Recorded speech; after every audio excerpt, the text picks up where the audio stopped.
nós cremos na Trindade, eles creem. Cremos no pecado original, nós ganhamos deles. Esse aí é o livro devocional do Ozelei. É bom, hein? Falar nisso, eu tenho aqui na biblioteca o exemplar do Evangelho de São Tomé. Tem aqui, umas cópias aí. Ok, então veja.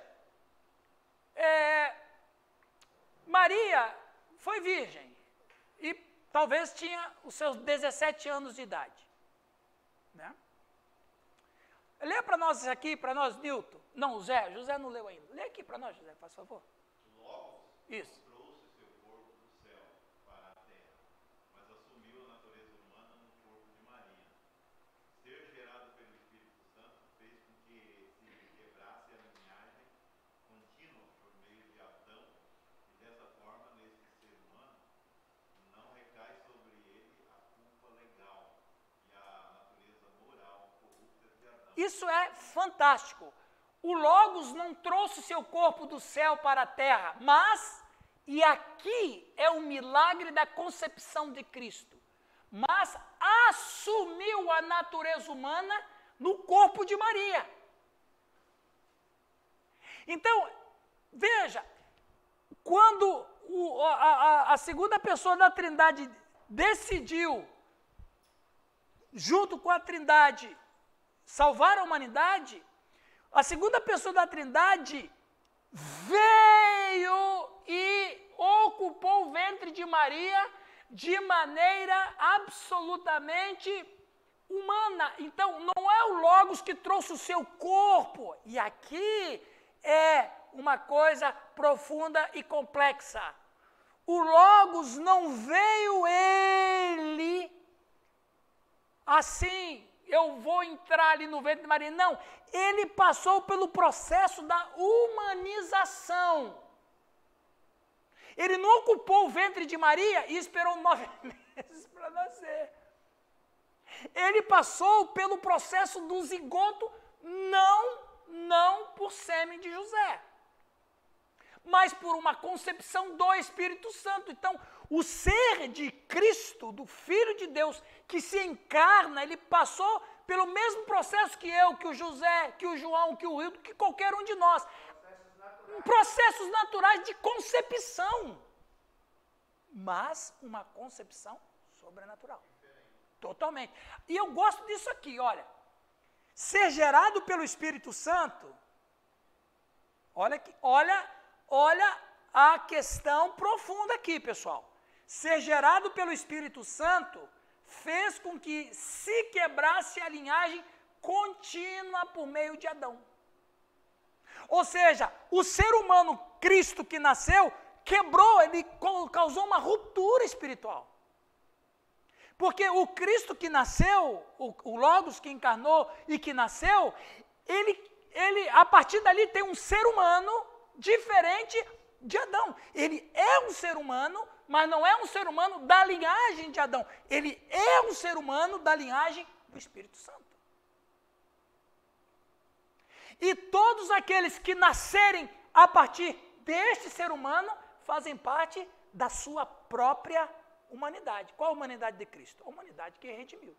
Eu acho que vou colocar uma situação que você está ministrando, você tem sempre citado a Trindade, né? Sim.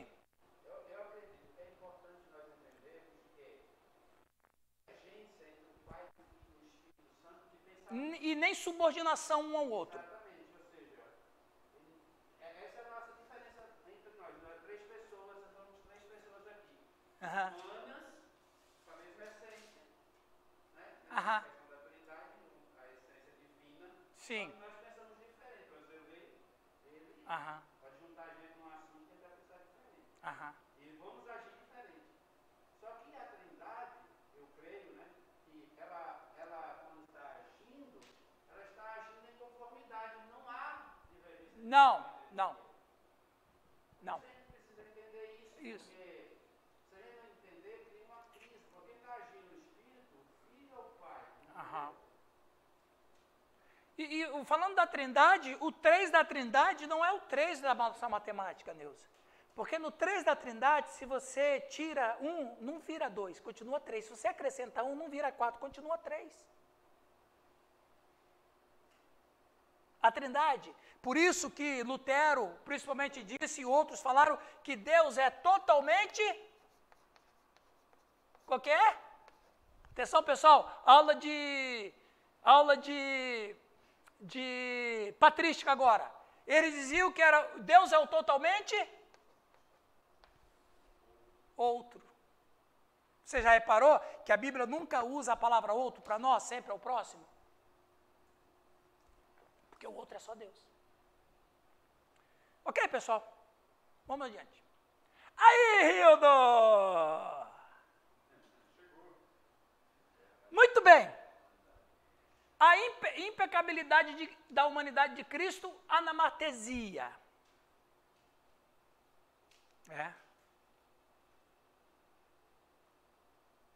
Você sabe que a palavra pecado em grego qual é? Deixa eu falar um negócio.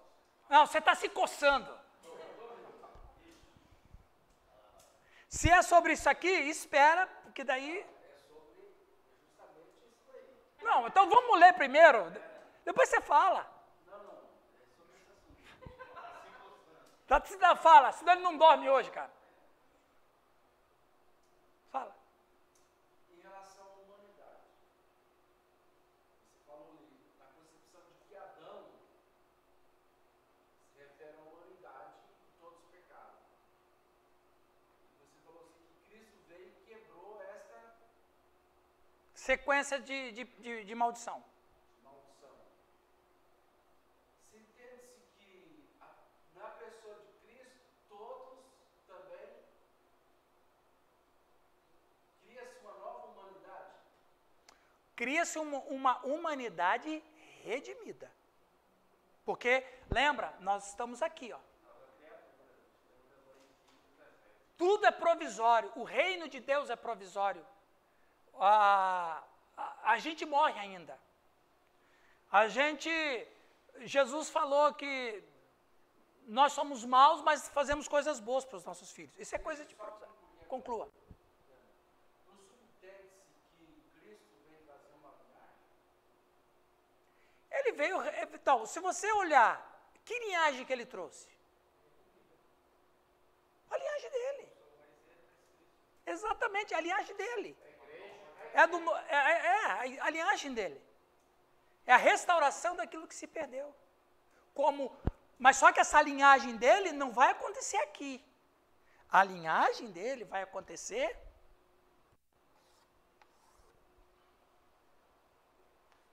novo céu e nova terra. Não, gente, ó, uma coisa importante, isso me ajuda muito na minha própria vida pessoal. Nós vivemos num planeta provisório, isso vai acabar. Porque o planeta como está hoje, nem Deus sabe como é que é, ele nem lembra mais como é que foi quando nasceu tudo. Tão mudado que está. Não tinha Pangeia, não tinha nada disso. Ok? Cristo poderia pecar? Essa é uma pergunta interessante. Vamos ler aqui? Quem não leu nada ainda hoje? Luiz, por favor, leia para nós. Jesus poderia ter pecado? Vamos analisar da seguinte forma. Se a natureza humana de Cristo tivesse existido por si só, independentemente da natureza divina, teria sido a mesma natureza humana que Deus deu para Adão e Eva. Estaria isenta de pecado, mas capaz de pecar. Pausa aí. Preste atenção. Esse conceito aqui, esse conceito é importante.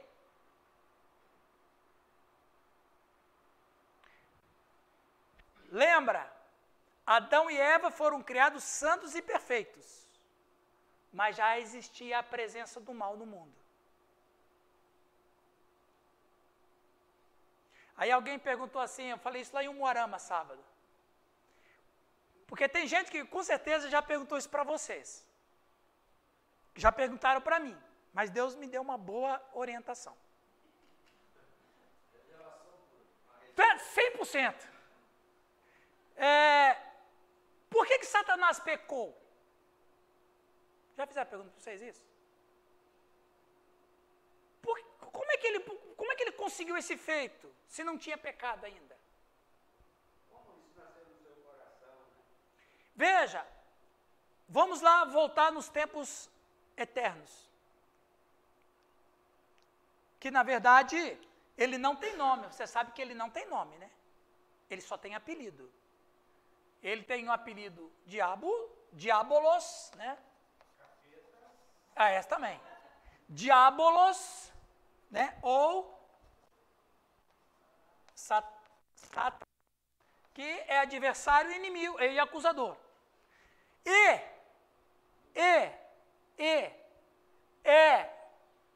Jerônimo, no ano 300, que dá um outro apelido para ele, Lúcifer.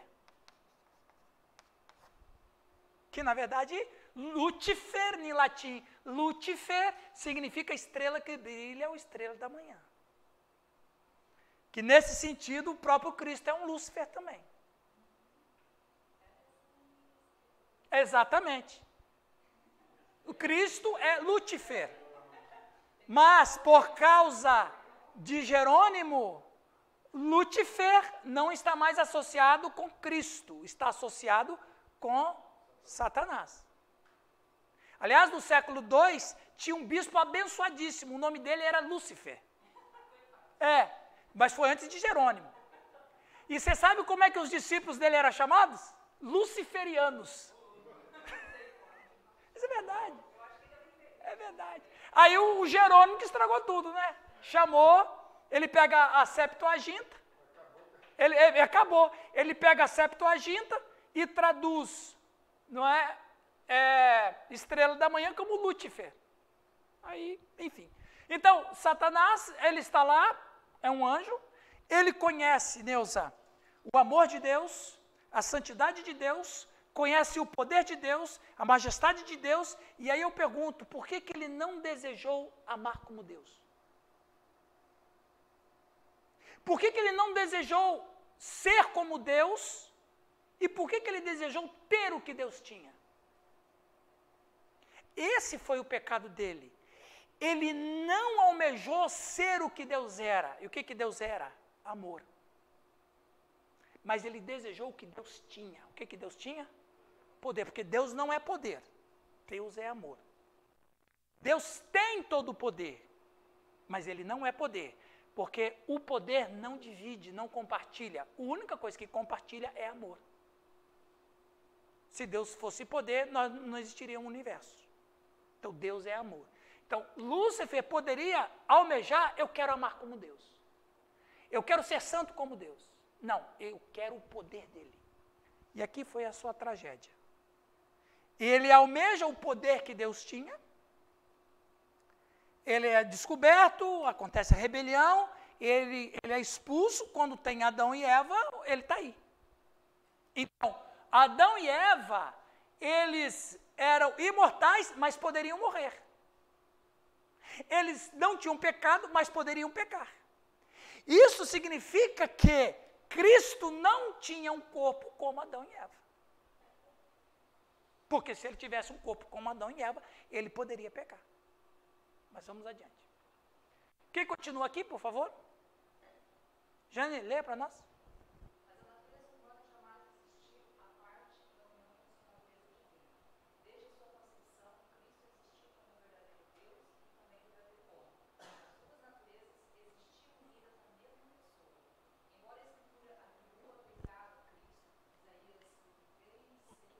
Cinco, 21.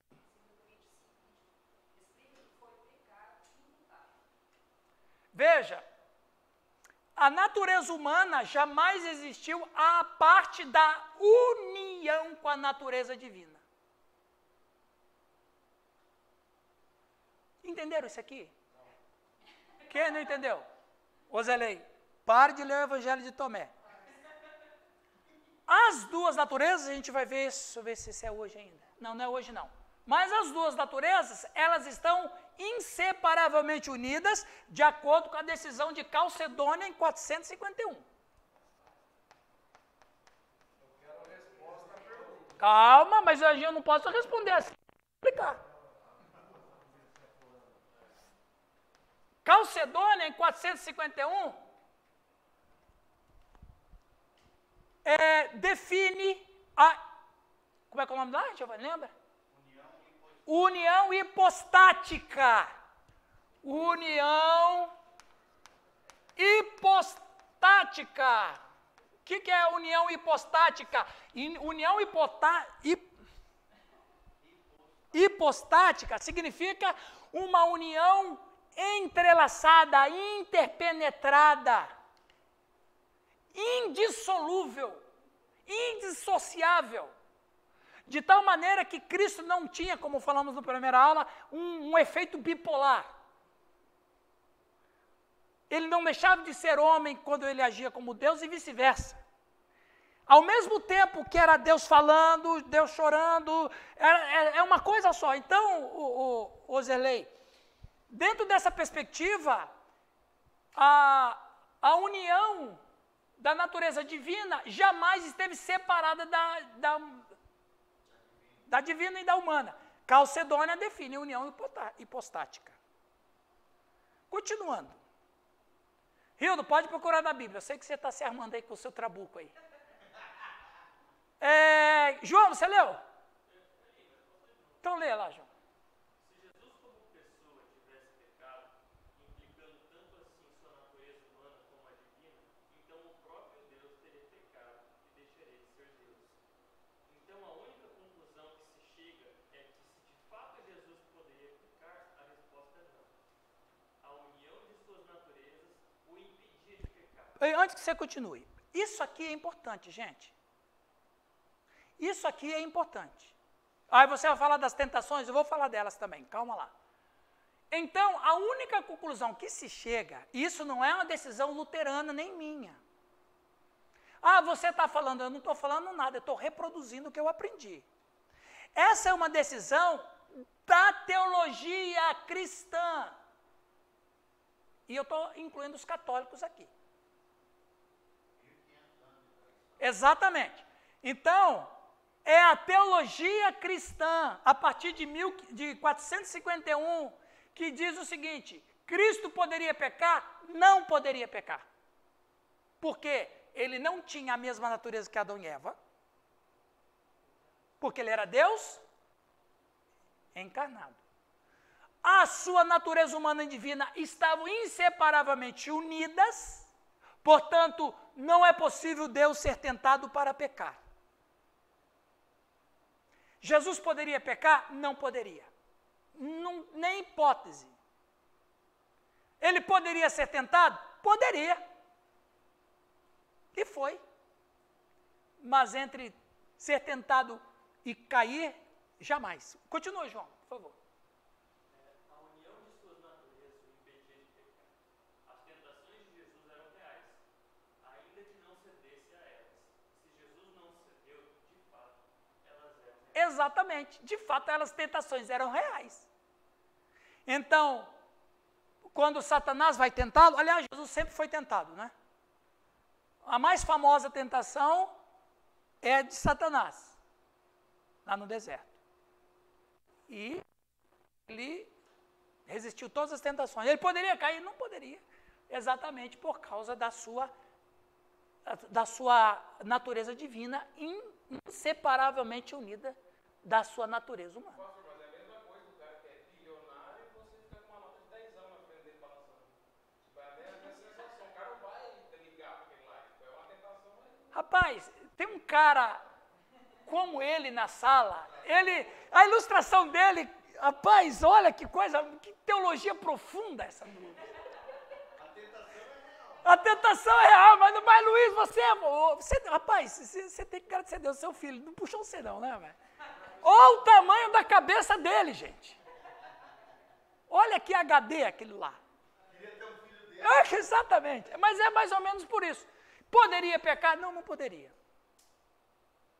É eu que estou dizendo isso? Não. É a doutrina luterana? Não. É a doutrina cristã desde 451. Agora, eu não vou discutir com esses caras. Mas assim, olha, deixa eu colocar o que eu penso aqui. Primeiro é o seguinte, desde o início da aula nós aprendemos sobre a humanidade de Cristo. Por enquanto. Vimos que ele é homem. Tá?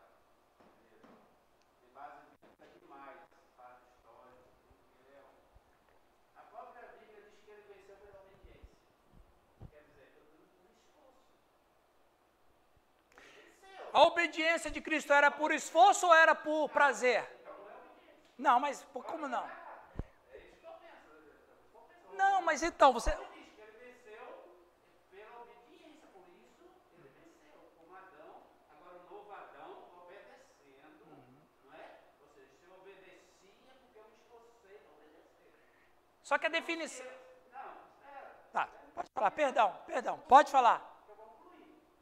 Então, aí revela que Cristo, na sua humanidade, ele se esforçou para obedecer. Ele se esforçou para ir para a cruz. Lá no Getsemane, ele mostra fraqueza, ele diz, Pai, se for possível, passa de mim esse cálice. Ou seja, como homem, ele está mostrando que ele está sentindo a dor do pecado da humanidade. Ou seja, ele revela ali que ele está sentindo. E ele diz, Pai, se for possível, passa de mim esse cálice. Isso é uma possibilidade que ele poderia se afastar do propósito. É o que eu penso. Sim. Aqui, por exemplo, em Hebreus capítulo 4, versículo 15, diz assim, ó, porque temos um sumo sacerdote que não possa se importar com as dores de nossas enfermidades, que são fraqueza, que é a palavra asteleia, falta de força. Aham. Porém, que todos os pontos foi tentado assim como nós, porém sem pecado. Qual era a grande diferença? Era a sua natureza. Ele não tinha essa natureza. Perfeito. A sua imagodez, mais semelhança, Perfeito. não estava manchada como a nossa está. Você falou exatamente isso. Mas aí eu não acredito que ele não tenha a possibilidade do pecado. Não. Porque tudo isso leva a crer que ele tinha a possibilidade. Então eu posso te fazer... Quer dizer que ele pecou. Não. Mas que ele venceu. Até porque ele precisava vencer. Porque ele era o último Adão. O primeiro fracassou. O segundo tinha que ser vitorioso. E aonde era a vitória dele? Na cruz. Por onde? Pelo caminho da obediência. Pela entrega incondicional. Também a Bíblia diz que uma ovelha muda eu fui até o matador. Ou seja, isso revela que ele andou. Que ele se esforçou também como homem para se entregar para resgatar a humanidade do pecado. Então, olhando tudo sobre a humanidade de Cristo, a parte dele, por exemplo, a questão emocional, né, que é chorar com a morte do seu amigo lá de Lázaro. Aham. Mostra que ele também, a gente também mostra também a sua parte humana. Quer dizer, se ele é 100% humano e nós também somos 100%, nós somos homens e pecamos, então assim, a gente vai ter sempre essa desculpa porque nós somos caídos, então eu pequei porque eu sou pecador nessa coisa toda. Você é pecador porque você peca porque é pecador, ou é pecador porque Peca. né? Então, eu sinceramente, assim, essa é uma decisão minha, teológica. Eu acredito que esses homens de Calcedônia, em 451, Estão fora, né? eles erraram na sua concepção. Então tá bom. Deixa eu colocar só uma pergunta só. Biblicamente. Deixa eu colocar só uma pergunta assim. Cristo veio e se esforçou para resgatar o homem ou Cristo veio para cumprir a vontade do Pai? Então, veja bem, eu acho que você exagerou no seu comentário quando você critica a Calcedônia. Eu acho que você tem que rever essa sua fala. Tudo bem, eu não concordo com ele. Não, tudo bem. Só que é o seguinte, não eram qualquer pessoas. Esses caras fizeram a teologia que a gente come hoje. A gente não fabrica a teologia. A gente absorve a teologia que foi feita. Eu penso que você devia rever essa posição sua em relação ao comentário, à crítica que você fez à Calcedônia. Mas, partindo do ponto que você falou sobre obediência, existe uma diferença básica entre um pecador obedecer e um Deus encarnado obedecer. A obediência é um esforço para quem não quer obedecer. Jesus disse, a minha comida e bebida é fazer a vontade do meu Pai, ou seja, é obedecer. Ou seja, comer e beber são as coisas que nós temos prazer e que nos dá motivação corporal, que nos põe à vida. Então, nós precisamos quando tratar de algumas coisas de Deus, nós não podemos pensar em Deus com as configurações humanas. A gente, igual a história, por exemplo, a gente perdoa um estuprador? Não.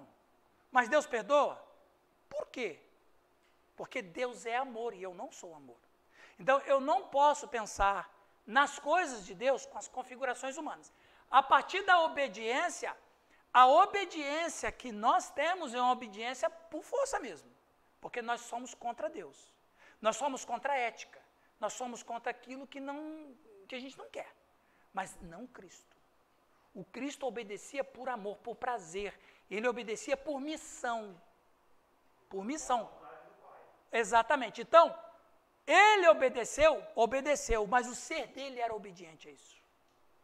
A obediência dele gerava prazer, gerava nele deleite. Não é a nossa. Não é a nossa. Então, tudo bem. Hã? Não, eu sei, mas eu estou dizendo que você comparou. Pede perdão para esses caras. Para as almas deles.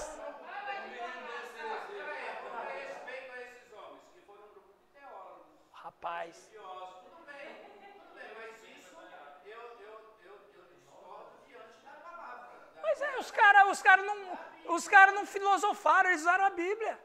Mas assim, é muito complicado. Mas alguma coisa que eu vou dizer para você, Hildo. A Cristo também vai lá para a cruz. Pega, não. Deus morreu? A gente vai discutir isso.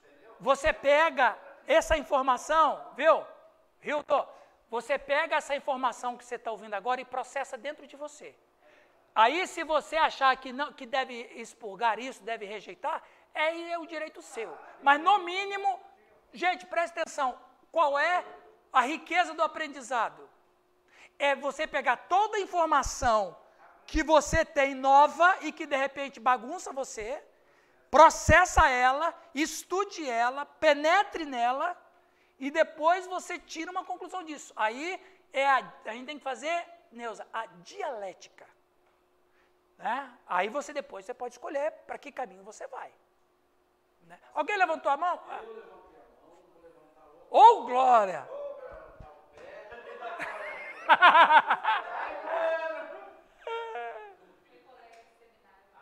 Ah, vocês foram colega? Vem cá, era ele que você falou um dia para mim que colava? Você tinha um colega que colava suas provas, era ele?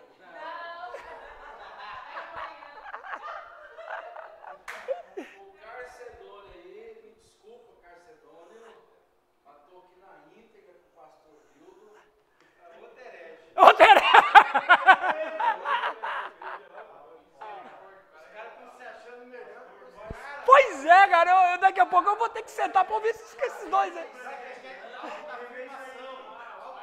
Oh, é!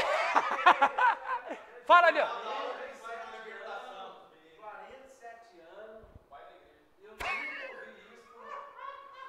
Pô, você nunca ouviu Calcedônia? Não, essa Calcedônia também não. Também não. Esta afirmação, eu acho linda. Romântica. Mostra o meu Jesus glorioso, sempre. Sim. Mas eu nunca ouvi isso. Mas é isso que eu estou falando. Viu, Zelei? A lindeza, como dizia minha avó, a lindeza do ensino é exatamente isso. Sabe qual é o problema nosso, Zé Carlos? A gente acha que sabe tudo. E nenhuma informação nova a gente aceita, porque eu já sei esse assunto, só que só Deus tem grau zero de conhecimento. Nós estamos assimilando. Aí sim. Não, se ela não falar, ela também não dorme. Fala. Não, o negócio é o seguinte, o que o Will falou, eu entendo por quê. Quando você está falando da Cristo, que não pecou, que não caiu em pecado, pererei, parará, E que não poderia pecar. que perdoava fácil, que amava fácil, que todas as pessoas dizem assim pra gente, mas é o Cristo. Uhum. Sim. Então vem da Calcedônia. Calcedônia, né, na cabeça do povo.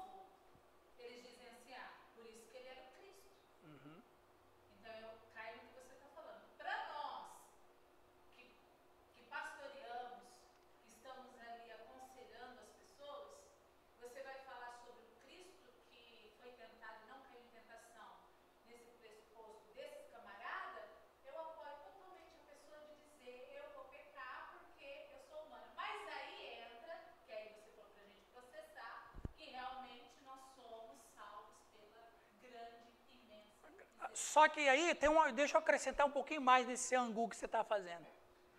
Deixa eu acrescentar. De fato, Neuza, de fato,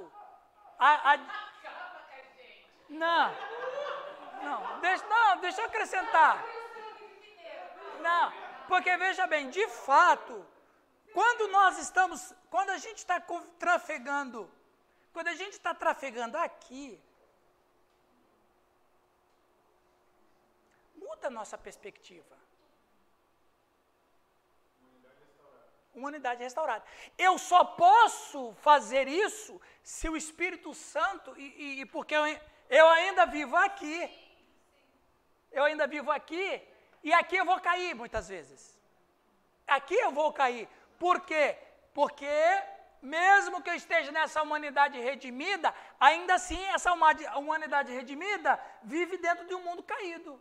Eu sou uma humanidade redimida, mas eu ainda vivo no mundo caído. Ora, se eu vivo no mundo caído, Cristo é o meu alvo, mas eu não vou atingir isso nunca. Sabe qual é a diferença entre nós e Deus? Diferença moral. A diferença moral entre nós e Deus é a mesma diferença que tem um ser humano e um boneco de pano. Estamos longe, né? Fala, Jane.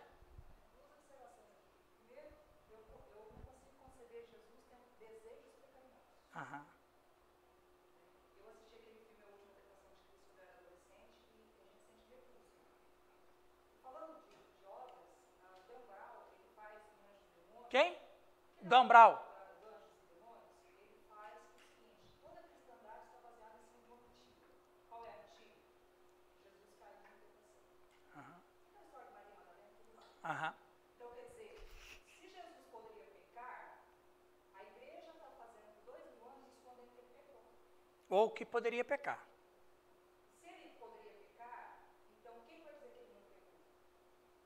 E aí a gente entra naquela questão, eu estou pregando um Jesus que poderia É verdade. ter pecado? Dentro dessa... Então, eu tenho uma Bíblia que afirma que ele não pecou. Ah, mas se alguém mentiu na Bíblia? Porque a gente não pode dar E se alguém ocultou? Ó, pensa, não, mas se alguém ocultou... Mas se eu rejeito... Mas veja, vem cá. Não, mas vem cá.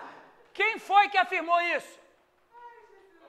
Quem foi que afirmou isso? Calcedônia. Calcedônia confirma o concílio de Nicéia em 325. Ele não acredita no calceiro. Gente, entenda aqui uma coisa. Nós estamos lidando, por exemplo, isso não diminui a Cristo. Não. Exalta a Cristo. Mas só que tem aquele problema que a Jane levanta. Mas aí é o seguinte, nós estamos lidando também com possibilidades. Ah, então. É possibilidades. Não estou falando que Cristo, ele tinha natureza pecaminosa. Não, ele de tinha jeito desejo- nenhum. Se ele tinha desejo pecaminoso, ele tem natureza pecaminosa. Entendeu? Não, Cristo não. Cristo veio de Maria, não nasceu com essa imagem manchada, essa Não. imagem celeste. Não, ele é o próprio Deus, não é nem imagem de Deus. Ele não pode ter esses desejos, ele não tem esses desejos. Mas ele fez, mas a Bíblia, mas Gálatas capítulo 5 fala Deixa que eu jogar gasolina. para resgatar o homem sobre a lei. Ou seja, a Bíblia, Mas é bom. gente, a Bíblia fala que ele é homem também. Então ele resgatou. Então esses textos que falam que Jesus venceu o pecado, que Jesus triunfou na cruz do Calvário, então eles se tornam números assim, sem tanta importância, porque ele triunfaria de qualquer forma. Isso, mas veja bem. o que as pessoas falam da gente. Não, ele é. Mas um dos problemas, se Cristo poderia pecar, você, quem pensa assim, está entrando com a heresia de Nestório. Porque Nestório dizia que Cristo, ele era Deus, ele era homem, mas era Deus e homem com as duas naturezas não interpenetradas, viviam paralelas dentro dele. Isso é nestorianismo. Não, mas eu vou chegar na cruz, mas não é hoje, criatura divina. Não é hoje que eu vou chegar na cruz. Então veja bem, Nestório dizia que Cristo era homem e Deus. Até aí tudo bem. Mas ele dizia que as naturezas humana e divina estavam lado a lado. E se as duas naturezas estavam lado a lado, ele poderia pecar. Mas o nestorianismo foi condenado. Por quê? Porque as duas naturezas não estão lado a lado, elas estão entrelaçadas. A partir do momento que estão entrelaçadas, é uma decisão lógica. Ele não poderia pecar. Ponto. Mas ele morreu porque ele quis. Não, ele veio para isso. Vamos chegar na morte lá. A gente vai chegar lá. Não, mas isso é bom, isso é importante. Isso é importante.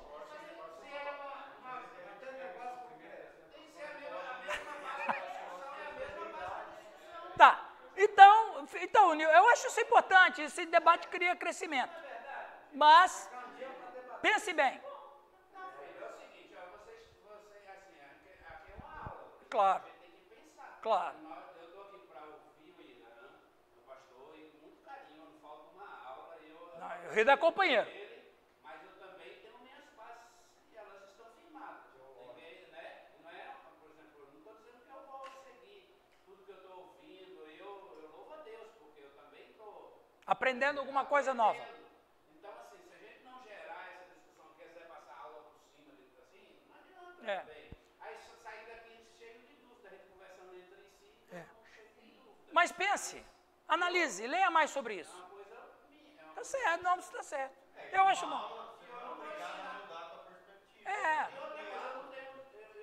Eu tenho outra dificuldade. Se eu tenho dificuldade, você imagina o povo da igreja.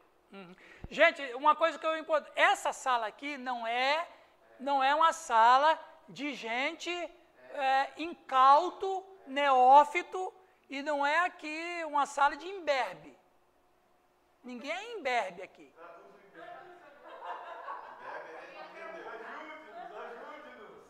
Luiz, você com a sua vasta cabeça aí, o que é imberbe? Imberbe é quem não tem barba, ou seja, adolescente. Então, esta sala não é uma sala de imberbes. Esta sala é uma sala com gente que e na verdade, eu nem me vejo professor de vocês. Eu me vejo aquele que está guiando um ensino. Não, eu não sou o professor, isso que estou dizendo. Não, é o contrário. É o contrário, eu não estou dizendo que eu sou o professor. Eu disse que eu não me considero um professor de vocês. Eu me considero uma pessoa que guia um arrazoado. É diferente. Um guia turístico. Ô, pastor, mas hoje eu estou muito feliz com a aula. É. Porque as primeiras aulas, você colocou Jesus tão humano, que estava tudo para ele chegar no divino. Hoje ele Mas essa é a questão.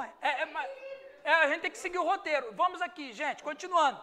Mas não parou não, Hildo. Tem mais coisas para descer nessa goela sua aí. Brincadeira. Construir muita coisa. Ok. Giovanni, dá para você ler aqui? Deixa eu vir mudadinha. Só uma orientação. Como a gente está gravando, falar em uma voz bem alta para ficar registrado, tá? Senão fica aquela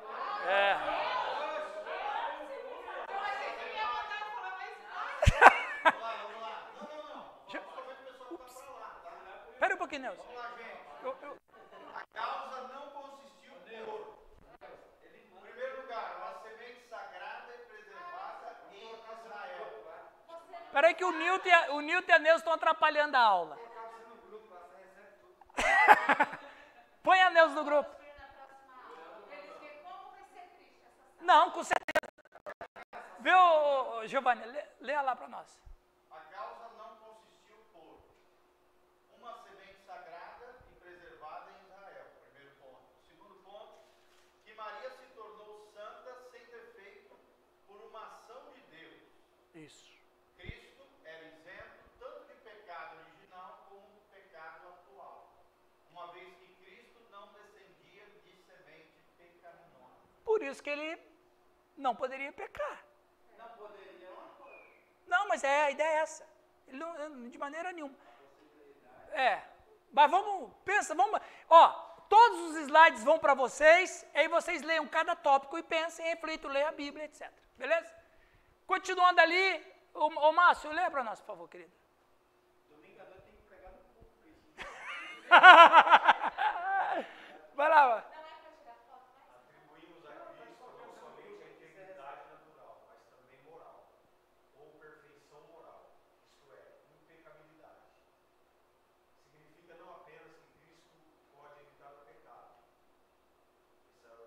potuit non peccare, latim. Que de fato pecou, mas também que lhe era impossível pecar, devido à ligação essencial entre as naturezas humana e divina. A concepção sobrenatural de Cristo foi um milagre da onipotência de Deus. Você pode dizer um amém para isso? Então, dentro dessa perspectiva, veja, esse é o conceito que eu passo e que vocês analisem depois. O conceito é esse, né? Cristo, ele não somente integridade natural, mas também moral, ou perfeição moral, isto é, impecabilidade. Significa que não apenas poderia evitar, como ele de fato evitou, mas também que lhe era impossível pecar, por causa das suas naturezas intrinsecamente unidas, né? A ligação entre as naturezas humana e divina. Deixa eu ver ali. Está acabando esse assunto, sim. Você perguntar assim, às vezes a gente talvez tenha dificuldade de definir o que é pecado. Por exemplo, a Bíblia fala irai-vos, mas não pequei. Quando eu estou irado, eu posso estar por indignação, uma coisa, né, correta, mas não estou pecando. Quando eu choro, não é pecado. Não é? Quando eu sinto medo, é pecado? Porque justamente é essas referências que a gente vê em Jesus. Ele sente ira quando vê as pessoas cometendo crime.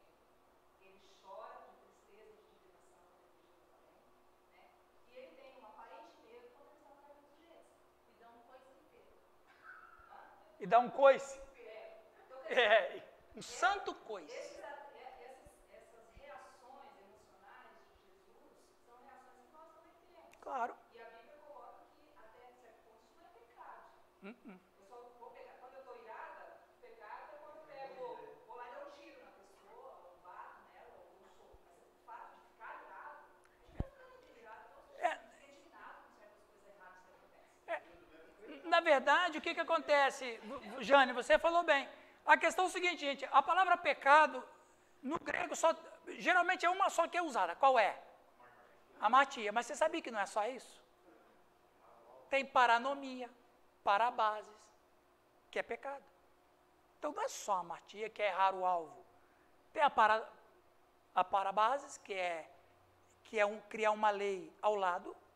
Tem a paranomia, que é ter uma lei própria ou contra a lei. Então existem vários tipos de definições. Né? Olha, existe, por exemplo, um choro pecaminoso. Pode existir. Por exemplo, se eu utilizar o choro para manipular alguém, é um princípio satânico maligno. Entendeu?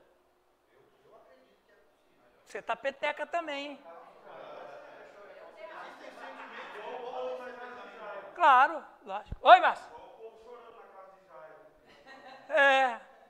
Ok, vamos continuar mais um pouco, só tem mais esse slide. Quem não leu nada? Ah, Kelly, desculpa, querida, lê por gentileza. Visto que a natureza humana foi recebida dentro do Logos, vemos as consequências de uma impecaminosidade. Sua imortalidade, Cristo morreu por sua própria vontade e poder, como Salvador dos homens. Pausa. Isso aqui é que o Rildo estava falando. Ó. Lutero disse... alguém vai perguntar, quem é esse herético? Que igreja é esse herético aí? Veja bem, viu lá? Lutero disse em 1535, se Jesus Cristo não quisesse ter morrido, hoje ele teria 1535 anos de idade. Então, a sua imortalidade, Cristo morreu por sua própria vontade. Em João 10, 18, ele diz, ninguém tira a minha vida, pelo contrário, eu espontaneamente a dou. Aí, que lindo. Você acabou de dizer que ele adeu. Mas eu disse não, ele disse. Então, se ele adeu, ele tomou uma decisão. Exato. Agora, isso... Exato. Da mesma forma, ele rejeitou o pecado. Então, Kelly, continua. Entendeu? Venceu o Satanás através da palavra. Vou levar ele com Deus, deixa Ele está comigo nesse momento. E só os heréticos vão dizer. Ô, Hilda, eu acho que você deve mudar de igreja, cara. Leia para nós, Kelly. 2. Maiores dons naturais, como sabedoria por quando seu corpo não havia efeitos do pecado que perverteu. Interessante, antes que você continue, Kelly, você sabe que o judeu, assim, o judeu em geral, ele dizia que fulano morreu e o seu corpo viu corrupção. Que você sabe que corrupção é o estado de apodrecimento do corpo. E a Bíblia fala, em Atos, que ele foi morto e o seu corpo não viu corrupção. Ou seja, ele fica 3 dias e não tem nenhum sinal de apodrecimento. E é exatamente isso aqui, ó. Enfermidade. Sabedoria, por seu corpo não havia efeitos do pecado. Isso é interessante. Então, ele viveu uma vida perfeita por nós, e a cruz, que foi mencionada algumas vezes aqui, nada mais foi do que um culto, Neuza. O que acontecia no Antigo Testamento, nos cultos? O culto do Antigo Testamento só tinha um tema. Perdão. Não tinha outra coisa. Quando o salmista Davi dizia, alegrei-me quando me disseram, vamos à casa do Senhor, por que ele tinha alegria de ir na casa do Senhor? Porque ele iria encontrar perdão. Aliás, o culto todo era voltado para perdão. E para encontrar perdão, tinha que ter o sacrifício de um animal. O animal só podia ser sacrificado durante a liturgia do culto. Ora, se Cristo, o Cordeiro de Deus, foi imolado, significa que o Calvário foi um grande templo, onde Cristo foi sacrificado. Ou seja, a morte de Cristo na cruz foi um culto, foi um ato de adoração. Entende? Isso é uma coisa fantástica. Rapaz, agora eu nem lembro o que eu falei. Hã? O culto, o Gólgota, na verdade, foi um grande culto que Cristo ofereceu para Deus e Deus aceitou o culto. Né? Como um cordeiro perfeito. Porque o sacrifício era feito dentro da perspectiva cultica. Se ele foi o Cordeiro de Deus que João Batista declara, logo o Gólgota foi um templo onde as pessoas viam e ele estava morrendo por todo mundo ali, sem que ninguém percebesse isso. Aliás, nem os discípulos, né? Só depois. Isso. A cruz foi um culto.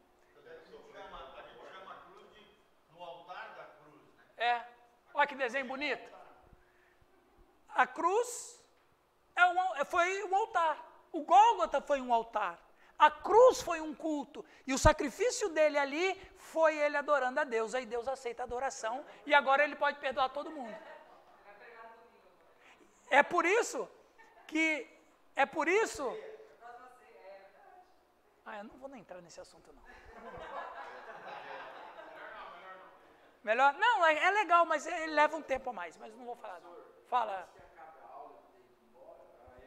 Ele sempre faz isso, né, velho? Você ainda não respondeu para nós o sentido da tentação de Jesus. Real. Qual o sentido da tentação de Jesus? O sentido da tentação de Jesus era demover. Se ele, nessa condição de não pecar de jeito nenhum. de não pecar de jeito nenhum, as propostas postas Por Satanás. por Satanás, qual foi o sentido? Foi trouxa. Até hoje.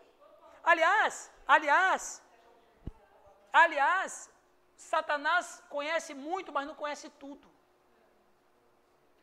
E quando Deus lá no jardim chega para Adão que eu quero dizer os dois, tá? Quando chega para Adão e diz que... Você não acha que Satanás, viu, Roselei, tomou um susto danado quando Deus falou... Porque, na verdade, o que aconteceu no jardim não foi uma condenação, foi uma declaração de redenção. A condenação aconteceu quando eles comeram o fruto. Então, Deus não chegou lá para condená-los. Deus chegou lá para anunciar redenção. E Satanás, ele é pego de surpresa porque ele pensava que Deus ia destruir. Deus não só não destruiu, como também tornou-se um planeta provisório para que a gente pudesse sair daqui com a oportunidade de ser salvo. E aí é a mesma coisa, ele tenta Jesus para cair, sendo que ele não sabia que Jesus não cairia. Ele não sabia. Aliás, a primeira tentação que ele faz é uma tentação dúbia. Transforma essas pedras em pães. Ora, quem é que transforma a pedra em pão? A divindade. Quem é que está com fome? Dentro dessa perspectiva? O homem. Então, ele não sabia. Não é brincando.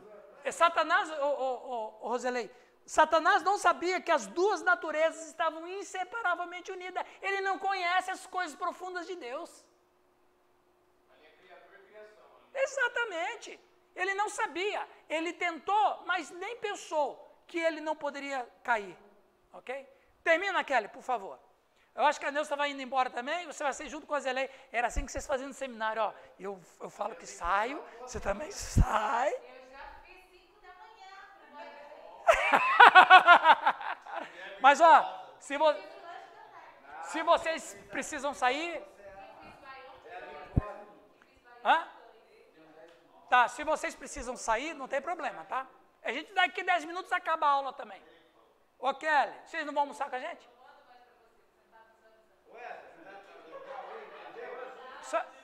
Só um instantinho. Kelly. Enfermidades. De fato, ele sofreu enfermidades comuns ou gerais nos homens, tais como fome, cansaço, pesar e etc. Todavia, não enfermidades pessoais como doenças ou outros. Defeito pessoal, exatamente. Então, ele sofreu essas questões aí, como a Jane falou, como o Rildo também disse, né, no Getsemane, teve fome, chorou porque o seu amigo querido morreu, enfim. Ele teve todas as reações humanas e era necessário ter todas as reações humanas para que, de fato, o homem mesmo pudesse se apresentar ao mundo. Mas, viu, Neuza, a gente vai falar de divindade também, tá? Esse tópico é só humanidade. A gente vai falar da divindade também.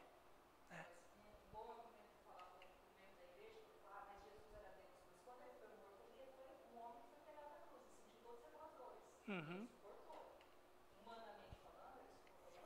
Sim. Sim. Aliás, ele sofreu 4 dores da cruz, né? Eu sempre falo, por exemplo, quando ele recebe sobre si todos os pecados, de todas as eras, de todos os homens, de toda a humanidade, nenhum homem jamais na história humana sofreu o que Cristo. Na verdade também, viu, gente?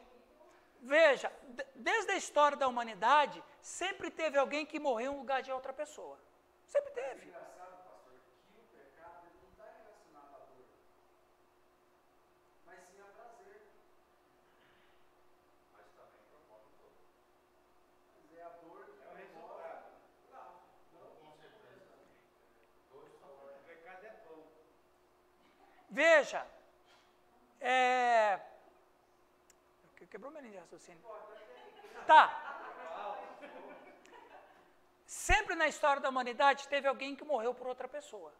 Então, do ponto de vista de sacrifício, o sacrifício de Cristo não era diferente de qualquer outro sacrifício que já foi feito. Se puder morrer por um meu filho, você morre por um seu filho, qualquer um que morre por um seu filho. Inclusive, Paulo vai dizer que é até possível alguém morrer por um amigo. Então, essa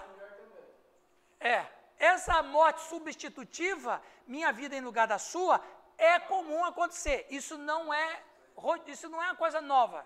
Cristo não inaugurou isso. Mas a morte de Cristo acabou com a morte. Era isso que nenhuma outra coisa acontecia nessas mortes substitutivas. Porque alguém tinha que acabar com a morte. E a morte de Cristo acabou com a morte. Então, o problema nosso era a morte. Alguém tem que dar um jeito na morte. Cristo deu um jeito na morte quando ele morreu. Então, a morte substitutiva dele, também como um sacrifício, definiu o fim da morte. Né? Hã? Exatamente, né?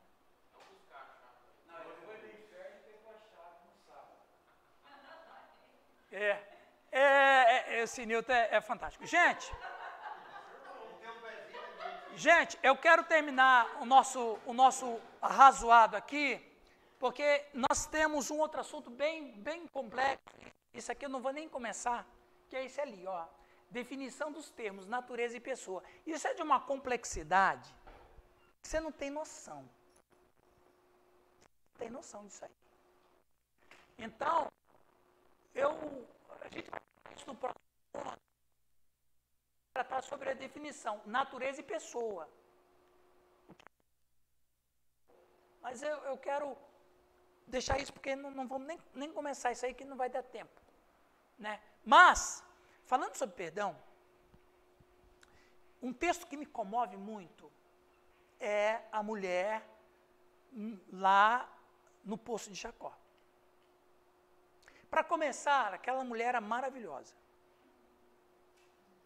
Eu não gosto de ouvir as pessoas falando mal dela, porque o Cristo não falou mal dela. E o Cristo também não falou nada deprimente dela. A única coisa que ela tinha de errado era viver com um homem que não era marido dela. Mas ele não negou que ela tinha 5 maridos. Ela já teve 5 maridos. E Cristo usa a palavra marido. Então, quer dizer, que mulher é essa que todo homem quer casar com ela? Se ela era viúva, ela valia a pena correr o risco. Porque ela era maravilhosa. Isso está implícito no texto. Mas veja, ela era uma mulher que ela sabia que o que ela vivia precisava de perdão. E a preocupação dela, quando ela chega e diz para Cristo, onde é que Deus vai me perdoar? Porque quando ela fala o adorador, dentro da perspectiva dela, a adoração é receber perdão. Quem era o adorador? É quem recebia perdão. Então ela pergunta, em outras palavras, onde é que eu vou encontrar perdão? É lá no templo de Jerusalém ou aqui no Monte Gerizim? E Jesus falou assim, nem lá e nem cá. Porque aqueles que são perdoados podem ser perdoados em qualquer lugar. Mas ela disse, não, mas para mim ser perdoado, alguém tem que morrer. Quem que vai morrer por mim? Eu vou morrer por você. A ideia do texto é essa. Claro que o pessoal de música fala de adoração, tudo bem, não está errado. Você pode falar, você que gosta de música, Deus procura os adoradores de espírito e verdade. É isso mesmo, mas o seu sentido original do texto, o contexto ali é perdão. E adoradores ali é quem é perdoado. E eu acho lindo isso, porque ela precisa de ser perdoada.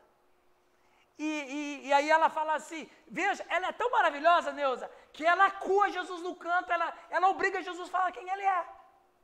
Olha a construção de pensamento dela. Eu sei que vai vir um homem aqui, um Messias, que vai dizer exatamente o que você está falando. Ou seja, ela obriga o Cristo a se falar, a se denunciar. E o Cristo não resiste a ela e diz, sou eu mesmo. Que mulher maravilhosa. Ela tem muito a nos ensinar sobre isso. Né?